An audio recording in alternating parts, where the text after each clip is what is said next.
Bonsoir à tous et bienvenue dans cette nouvelle édition. D'abord les titres du journal. Le président de la République, Évariste Ndayishimiye, interpelle à chaque ambassadeur représentant du Burundi auprès d'un pays étranger de veiller à l'assistance des citoyens burundais vivant à l'étranger. La prise des sanctions de 2015 pour le Burundi ainsi que l'augmentation des véhicules consommateurs du carburant depuis 2020 ont fait l'objet de la pénurie du carburant au Burundi. Les détails, c'est dans quelques instants.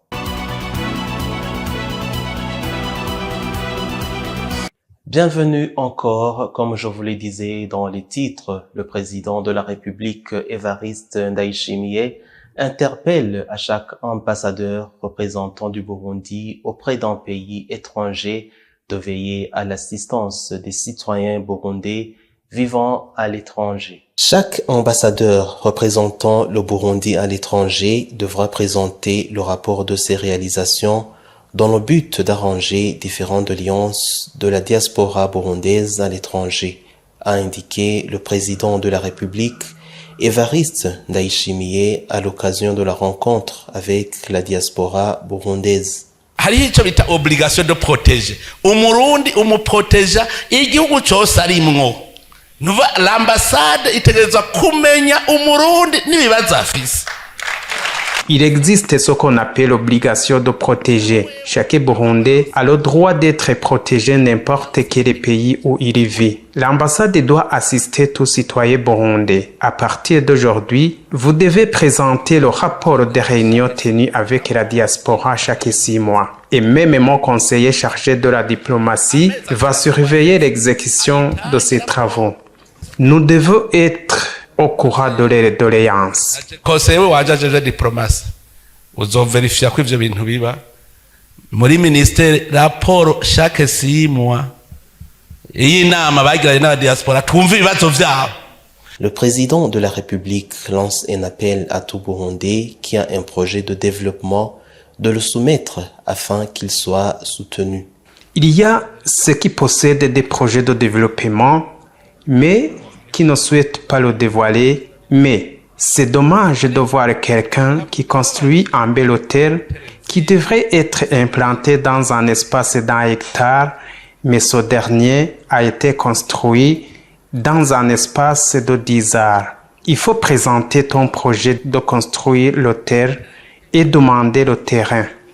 Il y a beaucoup de terrains appartenant à l'État et c'est aussi pour tout citoyen. Nous désirons que le pays soit développé.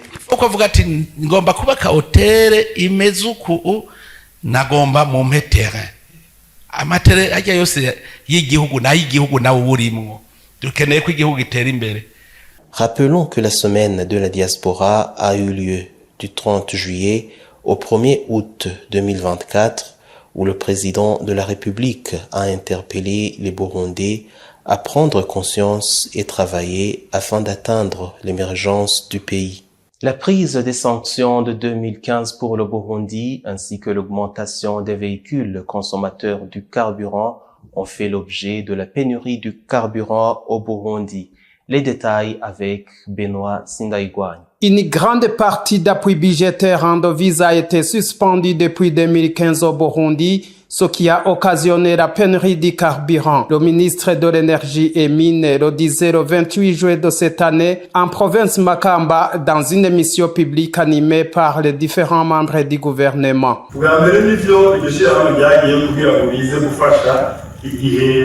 Ivyo vyakorwa n'ishirahamwe Regideso bisanzwe bifise imirimo myinshi y'abenegihugu babwirizwa gukorera abenegihugu. Vyabaye ngombwa ko hafatwa ingingo gushiraho société nshasha. La SOPEBU a été mise en place pour gérer le carburant du fait que la Régie des eaux qui était chargée du carburant avait de multiples obligations. Nous nous sommes retrouvés dans l'obligation de mettre en place une nouvelle société chargée uniquement de chercher le carburant et de le rendre disponible équitablement aux consommateurs. Cette société est à l'œuvre. La pénurie du carburant existe depuis 2019 et même avant. La première chose qu'il faut savoir, c'est que l'importation du carburant est faite par des devises. La deuxième chose sont les mesures de sanctions de 2015 qui ont été prises contre le Burundi et nous avons manqué des devises qui étaient nécessaires pour appuyer notre budget. Aussi pour acheter tout le nécessaire pour le pays, il y a une grande partie des devises qui a été perdue.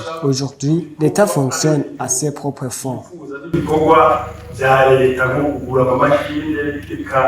ibintu dukeneye nkenerwa mu gihugu cyacu cy'Uburundi ariko siko byagenze mwumve ko hari igice kinini cy'amafaranga yagiye atigeze agira gute aboneka budget national uyu munsi leta ikoresha budget y'igihugu atari amafaranga y'amakungu ahari.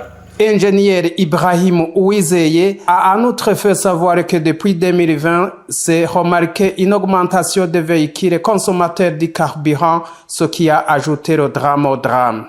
Autre chose à signaler, c'est que depuis 2020, il y a eu une augmentation sensible des véhicules consommateurs du carburant. Ça nous demandait des devises alors que la production à exporter n'a pas augmenté. Je vous dirais qu'auparavant, on utilisait 15 millions de dollars pour importer le carburant, mais aujourd'hui, on importe le carburant à plus de 30 millions de dollars. Rappelons que la société pétrolière du Burundi, Sopebu en sigle, a récemment été octroyée en soutien financier de la part de la société américaine Rogopay Financial Corporation, équivaut à 1 milliard de dollars comme c'est indiqué dans une correspondance numéro 2949 du 1er août 2024 du ministère de l'Énergie et Mines adressée à la direction générale de la société Rogopay Financial Corporation, et ce soutien sera remboursable progressivement en francs sans aucune condition.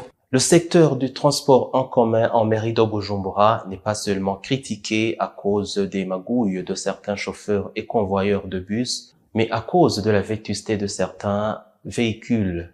Charles Nirameba, secrétaire général de l'association des transporteurs du Burundi, demande aux propriétaires de ce genre de véhicules à les changer. Reportage de Anne-Loris Ndongozi. Les bus qui font le transport en commun en mairie de Bujumbura sont au cœur des polémiques pour la plupart de la population de la mairie. Les uns parlent du problème de déplacement du centre-ville de la mairie de Bujumbura vers ses quartiers périphériques ou dans le cas du trajet contraire à cause de la pénurie du carburant. Les autres critiquent quelques mauvais comportements des chauffeurs et convoyeurs de ces bus, notamment le fait de fixer des prix supérieurs au prix plafond ou encore le fait de ne pas acheminer les passagers vers leur destination. Mais il y a encore d'autres qui se lamentent par rapport à la vétusté des véhicules qui font le transport en commun. Quelques-uns de ces bus ont des sièges usés qui peuvent déchirer les habits des passagers ou même blesser ces derniers.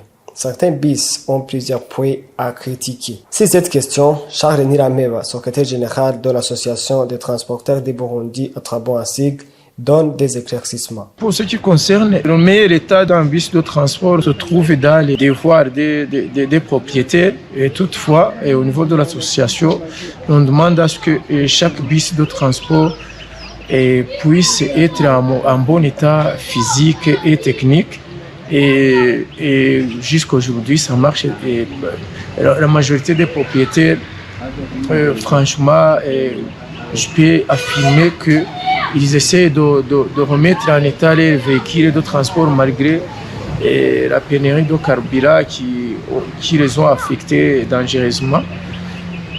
Et toutefois, s'il y a un bus qui n'est pas en bon état, et c'est l'occasion à jamais de lancer un appel vibrant et aux propriétaires, encore une fois, de revoir l'état physique de leur véhicule et dans le but d'assurer le confort des passagers. La vétusté des véhicules qui font le transport en commun en mairie de Bujumbura influence la mauvaise image de la ville et cela diminue le flux des visiteurs de cette dernière. La prise des médicaments contraceptifs entraîne de la perturbation des menstruations chez la femme. Explication du Dr Boaz Nibitanga. Reportage de Annie-Laurine Kakunz. Pendant que la femme approche la période des règles, les hormones agissent différemment suivant l'individu. C'est pour cette raison que les règles sont douloureuses par rapport aux autres. Dr Boaz Nibitanga, médecin généraliste, l'explique. Il y a les hormones qui interviennent dans la menstruation. Il y a les hormones qu'on appelle estrogènes et l'hormone qu'on appelle progestérone. Normalement, l'hormone progestérone, ça se trouve en grande partie de l'utérus. En cas de menstruation, en cas de règles, il y a un pic, il y a une augmentation des hormones sexuelles féminines, à savoir la progestérone. Lorsque la progestérone augmente pendant les règles, donc tu sens beaucoup plus de douleur. Donc il y a la différence qui est là, qu'il y a des filles ou femmes qui ne subissent pas des douleurs du fait que pendant les règles, le progestérone, cette hormone de progestérone ne monte pas. Donc il n'y a pas un pic, donc il n'y a pas augmentation qui est excessive de cette hormone. Dans ce cas, là, la patiente ou la femme ou la fille ne peut pas subir de douleurs très intenses.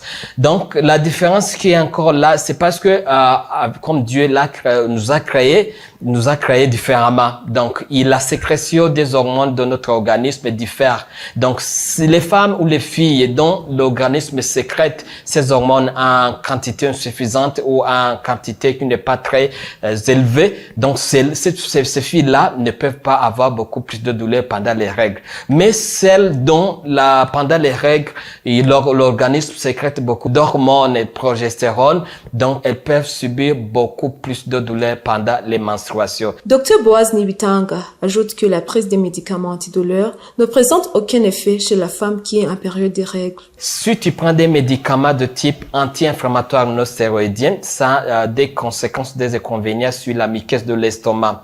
À part ça, il n'y a pas de problème si tu prends des médicaments contre la douleur pendant les règles, il n'y a pas de problème. Encore, pendant les règles, la durée normale des règles, c'est 2 à 7 jours.